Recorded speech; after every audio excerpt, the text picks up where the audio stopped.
তো প্রথম যে কথাটা সেটা হলো যে মনে রাখবা, ঘুম আনার ঔষধ আছে, কিন্তু ঘুম ভাঙানোর ঔষধ কিন্তু আমরা ডাক্তাররা এখনো কারোর জন্য লিখতে পারি না। কিছু ঔষধ আছে কিন্তু সেগুলো বাজারে কিনতে পাওয়া যায় না, সেগুলোকে আমরা মাদক বলি। ওগুলো খেলে অনেকে জেগে থাকে, তো সেগুলো কোনোভাবেই কার্যকর কোনো কিছু না। তাহলে জেগে থাকতে হলে, পড়ালেখায় মনোযোগ বাড়াতে হলে আমাদেরকে কোন পদ্ধতিতে যেতে হবে? কোন পদ্ধতিতে যেতে হবে? প্রিয় ছোট ভাই বোনেরা, আমি কয়েকটা টেকনিকের কথা বলবো। 1 নাম্বার টেকনিক, আমরা যখন পড়তে চাইবো আমাদের পড়াটা হতে হবে অ্যাক্টিভ স্টাডিং। আমি যখন পড়বো আমার ব্রেনের পুরোটাকে কাজে লাগাতে হবে। আমরা বেশিরভাগ সময় কি করি? আমরা বই রিডিং পড়তে চাই, তাই না? রিডিং পড়তে থাকলাম, একটু পরে টুকতে শুরু করলাম ঘুমে। কিন্তু মনে রাখবা, যখনই মনে হবে যে তোমার ঘুম পেতে পারে, এই সময়টা পড়তে বসলে তোমার ঘুম পেতে পারে, ধরো তুমি সকালবেলা ঘুম থেকে একদিন খুব ডিটারমিনেশন নিয়েছো, আজকে আমি ফজরের নামাজ পড়তেই বসবো, আজকে আমি ঘুমাবো না। তুমি পড়তে বসলা, তারপর তুমি 10 মিনিট পড়লা, 5 মিনিট, 10 মিনিট পড়ার পরে তোমার মনে রিডিং পড়ছো, তোমার দেখবে যে মনে হবে যে একটু ঘুমা, 2 ঘন্টা পরে উঠিস। এটা কেন হয়? কারণ যখনই আমরা বইয়ের লাইন রিডিং পড়তে যাই, এটা হলো প্যাসিভ রিডিং। এইটাতে ব্রেন খুব একটা এটাতে কিক পায় না।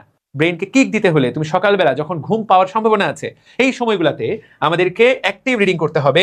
এই সময় তুমি এমসিকিউ সলভ করবা, সিঙ্গেল বেসড অ্যান্সার সলভ করবা। এই সময় তুমি এমন না কোনো কিছু রিডিং করবে, এই সময় তুমি একটা ম্যাথ করার চেষ্টা করবা, নিজে থেকে করার চেষ্টা করবা। ফিজিক্সের একটা ম্যাথ এই সময় করার চেষ্টা করবা, কেমিস্ট্রির বিক্রিয়া নিজে লেখার চেষ্টা করবা। এই সময় সেই জিনিসগুলো পড়বা যেইগুলো পড়লে তোমার ব্রেনকে কাজে লাগাতে হবে, তোমার স্মরণ শক্তিকে কাজে লাগাতে হবে। জাস্ট রিডিং পড়ে যাবা না। যখনই মনে হবে যে আমার এখন ঘুম পাওয়ার সম্ভাবনা আছে, সাথে সাথে switch to active study. This is pretty important. এই সময় ব্রেইনের পরিশ্রমের কাজ করতে হবে। তুমি যদি এমসিকিউ সলভ করতে দেখবে যে তোমার একটু পরে চোখ থেকে ঘুম চলে গেছে। বুঝতে পারলাম? তাহলে এইটা বই রিডিং পড়া একটা বোরিং কাজ। বই রিডিং পড়বা যখন অন্য সময়, যখন তুমি ধরো অ্যাক্টিভ আছো, অলরেডি অ্যাক্টিভ আছো, ঘুম এই সময় চাইলেও পাবে না, সেই সময় তুমি রিডিং এর পড়াগুলো পড়বা, সেই সময় রিভিশনগুলো করবা।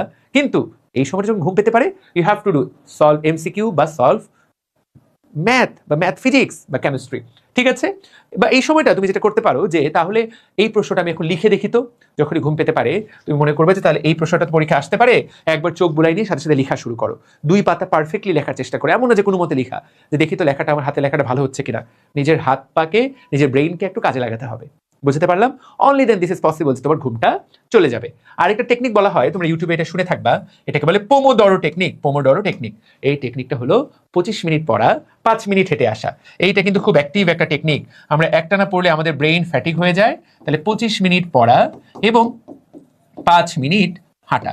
তুমি যদি 25 মিনিট পড়ার পর একদম 5 মিনিটের কমপ্লিট একটা ব্রেক নাও, হাঁটতে হবে। ইটস নট 25 মিনিট পড়ার পর 5 মিনিট মোবাইল চালানো। ওই 5 মিনিট কবে 20 মিনিট হয়ে যাবে, ওই 5 মিনিট কবে 50 মিনিট হয়ে যাবে বুঝে উঠতে পারবে না। পড়ার পর টেবিল থেকে উঠলা, একটু বাসায় চারপাশে ঘুরে আসলা। তুমি যদি বাসায় থাকো তাহলে চারপাশে আব্বু আম্মুর সাথে হাই হ্যালো করে আসলা। আর তুমি যদি হোস্টেলে থাকো বা কোনো মেসে থাকো, তাহলে পড়ার পর একটু বাইরে থেকে ঘুরে আসলা, মুখে একটু পানির ঝাপটা দিয়ে আসলা, একটু বাতাস খেয়ে আসলা, তারপর আবার এসে নতুন উদ্যমে পড়তে বসলা। এই 5 মিনিট নিজেকে রিচার্জ করলা। এটাকে বলে পোমোডোরো টেকনিক। তুমি যদি 5 ঘন্টা পড়তে চাও, তাহলে 5 ঘন্টা এরকম 10টা ছোট ছোট ব্রেক নিতে হবে। তাহলে দেখবে যে তুমি একটানা 5 ঘন্টা পড়তে পারছো। না হলে 2 ঘন্টা পরে মনে হবে যে অনেক পড়ে ফেলেছি, আর সম্ভব না। তাহলে এইটা হলো একটা সিস্টেম। তাহলে অ্যাক্টিভ স্টাডিং এর একটা একটা সিস্টেম। ঠিক আছে? আচ্ছা, দ্বিতীয় কথা মনে রাখতে হবে যে স্ট্যান্ড এবং স্টাডি। যখনই ঘুম পাবে সাথে সাথে তুমি দাঁড়ায় যাবা, বসে পড়া যাবে না, হাঁটতে হাঁটতে পড়তে হবে। আমি আমার এসএসসির আগে মাঝে মাঝে হাঁটতে হাঁটতে পড়তাম। তুমি যখন হাঁটবা চাইলেও তুমি ঘুমাতে পারবা না, তবে এই সময় একটু মানসিক শক্তি রাখতে হবে। কোনোভাবেই বিছানায় শোয়া যাবে না, বিছানায় শুয়ে শুয়ে পড়া যাবে না। তুমি ভাবতে পারো যে আরে একটু শুয়ে শুয়ে পড়ি। ওই শুয়ে শুয়ে পড়া 2 মিনিট পরে তুমি দেখবে যে পড়া তো আকাশে, তুমি চলে গেছো বাতাসে, তুমি ঘুমাচ্ছ। তো শুয়ে শুয়ে পড়া যাবে না, তোমাকে অবশ্যই দাঁড়িয়ে দাঁড়িয়ে ওই সময়টা পড়ার চেষ্টা করতে হবে। সাথে সাথে বাথরুমে যেতে হবে, মুখে ঠান্ডা পানির ঝাপটা দিতে হবে, ঘুমটা চলে যাবে। ঘুম নিয়ে তো আজকে আলোচনা করছি, রাইট? তাহলে ঘুম যখনই পাবে দাঁড়িয়ে পড়তে হবে, মুখে পানির ঝাপটা দিয়ে আসতে হবে এবং তারপরে নতুন করে পড়া শুরু করতে হবে। ওকে, এরপরে তুমি চাইলে যে কোনো পড়তে বসার আগে, তুমি বিকালে পড়তে বসো বা রাতে পড়তে বসো বা সন্ধ্যায় পড়তে বসো বা সকালে পড়তে বসো, যদি বাসায় থাকো তাহলে 1 কাপ চা, তুমি যদি চা খাও তাহলে তুমি 1 কাপ চা খেয়ে নিবা, বা তুমি যদি কফি খাও তাহলে তুমি কফি খেয়ে নিবা। কফির মধ্যে যে ক্যাফেইন থাকে, চায়ের মধ্যে যে রাসায়নিক উপাদানগুলো থাকে, সেটা আমাদের ব্রেনকে সতেজ রাখতে সাহায্য করে। তবে মিনিটে মিনিটে চা খাওয়া, প্রত্যেক ঘন্টায় ঘন্টায় চা খাওয়া খুব একটা ভালো অভ্যাস না। তোমার বারবার তখন টয়লেটে যেতে মন চাইবে, প্রস্রাব করতে মন চাইবে। তুমি একবার পড়তে বসার আগে একবার চা বা কফি, এক কাপ বা হাফ মগ কফি বা চা খেয়ে নিতে পারো। এটা তোমার ব্রেনকে ফ্রেশন আপ করবে। ঠিক আছে? আচ্ছা, এমনকি ধরো তুমি টানা 4-5 ঘন্টা পড়লা, এখন তোমার মনে হচ্ছে যে আর তো পারছি না। হ্যাঁ, তখন তুমি একটা শর্ট ন্যাপ নিতে পারো। এটাকে বলে পাওয়ার ন্যাপ। মনে রাখতে হবে এই পাওয়ার ন্যাপের যে ডিউরেশন, কতক্ষণ ঘুমাবা, it should not cross 30 minute বা 40 মিনিট, 30 মিনিটের একটা ঘুম দিবা। ধরো তুমি সকাল থেকে পড়ছো, সকাল থেকে 11টা পর্যন্ত পড়লা, তুমি বিছানায় ঠিক 11:30 পর্যন্তই ঘুমাবা। দেখবা যে একটা কমপ্লিট 30 মিনিটের, এটা একটা কোনো স্লিপ সাইকেল পূর্ণ হবে না। তুমি যদি 30 মিনিট পার করো, তুমি দেখবা তুমি আর বিছানা থেকে উঠতে পারছো না। তোমার মনে হবে যে আরেকটু ঘুমাই, ঘুমাতে ঘুমাতে 4 ঘন্টা জীবন থেকে নাই। তো তুমি যখন শুবা একটা পাওয়ার ন্যাপ নেওয়ার জন্য, তোমার তোমার তোমার রুমমেটকে বলে দিতে হবে আমাকে অবশ্যই 11:30 ডেকে দিবি, আব্বু আম্মুকে বলে দিতে হবে 11:30 ডেকে দিবি, মোবাইলে একটা অ্যালার্ম দিয়ে তারপরে। তাহলে দেখবে যে 30 মিনিটে তোমার ব্রেনটা একটু সুইচ অফ হওয়ার সুযোগ পেলো, তারপরে ফিরে আসলে দেখবা যে তুমি ভালো করছো। ঠিক আছে, তুমি ভালো পড়ালেখায় মনোযোগ দিতে পারছো। ওকে, ডান। ঠিক আছে, এবার আরেকটা কথা, সেটা হলো যে তুমি ধরো আজকে অনেক কিছু পড়তে চাও, তাহলে খুব গুরুত্বপূর্ণ তোমাকে খাবারের দিকে মনোযোগ দিতে হবে।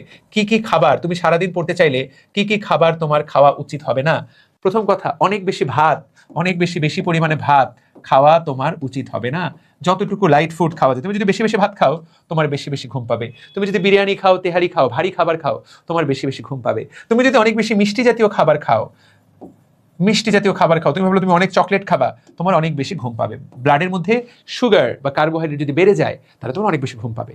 তাহলে এই ফুডগুলো, হ্যাভি মিল এবং খুবই মিষ্টি খাবার অ্যাভয়েড করা উচিত। তাহলে আমি কি খেতে পারি? তুমি যেটা খেতে পারো, তুমি সারাদিন যদি শক্তি চাও, তুমি ভালো ডিম খেতে পারো, সকালে উঠে 2টা ডিম খেতে পারো। তুমি চাইলে বাদাম কিনে আনে রাখতে পারো, তুমি মাঝে মাঝে আধা ঘন্টা পর পর অল্প কয়েকটা করে 5টা 7টা করে বাদাম খেয়ে ফেলতে পারো। বাদাম তোমাকে এনার্জি দিবে, ডিম তোমাকে এনার্জি দিবে। তুমি চাইলে কলা খেতে পারো, খুবই কাজের, এবং অন্যান্য ফলমূল তুমি খেতে পারো। এটা তোমাকে সারাদিন পড়তে সাহায্য করবে। সামনে যাদের এসএসসি, সামনে যাদের এইচএসসি, মূলত এই ভিডিওটা তাদের জন্য। সারাদিন এই খাবারগুলো আমি তোমাকে ডাক্তার হিসাবে সাজেস্ট করতে পারি। ঠিক আছে, আর পড়তে হবে সবসময় ওয়েল ইলুমিনেটেড রুমে। তুমি শুধুমাত্র একটা অন্ধকার, সব অন্ধকার করে দিলা, শুধু টেবিল ল্যাম্পটা দিলা, এতে দেখা যাবে তোমার ঘুম পাবে। কেন? কারণ অন্ধকারের সাথে আমাদের বডির একটা হরমোনের সম্পর্ক আছে। হরমোনটার নাম হলো মেলাটোনিন হরমোন। দেখবা যে ঘর জ্বালায় রাখলে, তোমার আলো জ্বালায় রাখলে তোমার ঘুম আসে না, কিন্তু ঘর অন্ধকার করলেই তোমার ঘুম আসে। এর কারণ কি? এই মেলাটোনিন হরমোনটা অন্ধকারেই ক্ষরণ হয়, এবং এই মেলাটোনিন হরমোন যত ক্ষরণ হয়, ততই আমাদের কি আসে? ততই আমাদের ঘুম আসে। যত মেলাটোনিন তত ঘুম। আর মেলাটোনিন কখন আসে? যতই অন্ধকার ততই মেলাটোনিন। তাহলে এর সম্পর্ক কার সাথে? অন্ধকারের সাথে। তুমি যদি ঘর অন্ধকার করে পড়ালেখা করো, তোমার বডিতে অনেক বেশি মেলাটোনিন ক্ষরণ হবে, তোমার ঘুম পাবে, তুমি চাইলেও সেই ঘুম আটকায় রাখতে পারবা না। সেজন্য রুম সবসময় ওয়েল ইলুমিনেটেড, একটা ভালো লাইট পরিবেশে আমাদেরকে পড়ালেখা করা উচিত।